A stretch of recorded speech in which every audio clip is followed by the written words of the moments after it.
Hello student, स्वागत है आपका फ्यूचर एसयूपी टेक्निकल पावर में। और मैं आज आप लोगों को बताने जा रहा हूं करेक्टर स्पेसिंग। एमएस वर्ड में करेक्टर स्पेसिंग कैसे किया जाता है, ये बताने के लिए मैं आपको लेके चलता हूं अपने कंप्यूटर के मॉनिटर स्क्रीन पे।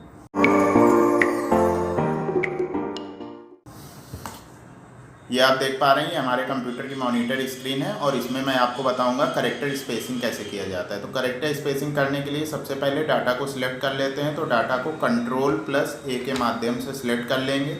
इसके बाद ये फॉन्ट वाला ऑप्शन ये आप देख पा रहे हैं। पहले आप होम पे चले जाइएगा। यहाँ पर जैसे आप होम पे क्लिक करेंगे, यहाँ पर आपको एक फॉन्ट वाली ये टूल बार दिखाई देगा। इसमें ये जो बटन दिखाई देगी, इस बटन पर आप क्लिक करेंगे, तुरंत फॉन्ट वाली विंडो ओपन हो जाएगी, या आप Ctrl+D करेंगे तो फॉन्ट वाली विंडो ओपन हो जाएगी।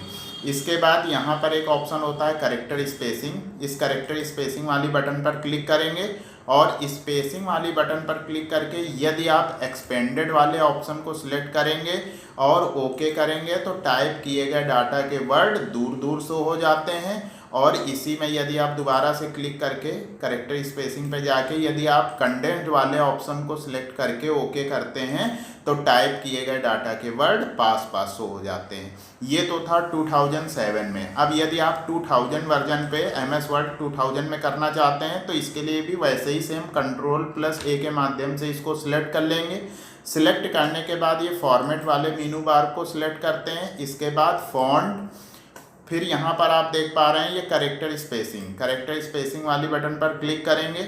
इसके बाद यहाँ स्पेसिंग वाली बटन पर क्लिक करेंगे और सेम वैसे ही यदि हम एक्सपेंडेड वाले ऑप्शन को सिलेक्ट करते हैं और ओके करते हैं तो टाइप किए गए डाटा के वर्ड दूर दूर से हो जाते हैं। इसमें एक बटन होती है, यहाँ से आप इसकी स्पेसिंग को घटा बढ़ा भी सकते हैं। यहाँ से आप इसको घटा बढ़ा लीजिए, जिस तरीके का आप करना हो। ये देखिए ओके किया, देखिए वर्ड दूर दूर से हो गए।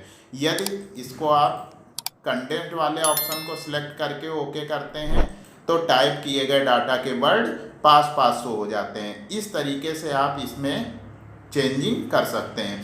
इसी प्रकार से आप नेक्स्ट वर्जन जो भी लिब्रे ऑफिस वगैरह होगा उसमें भी मैं वीडियो बनाऊंगा। तो यदि आप चैनल पर नए हैं तो चैनल को सब्सक्राइब कर दीजिए, वीडियो को लाइक कर दीजिए और ज़्यादा से ज़्यादा वीडियो को शेयर कीजिए, जिससे कि ज़्यादा से ज़्यादा लोगों को इसका फ़ायदा मिल सके। धन्यवाद।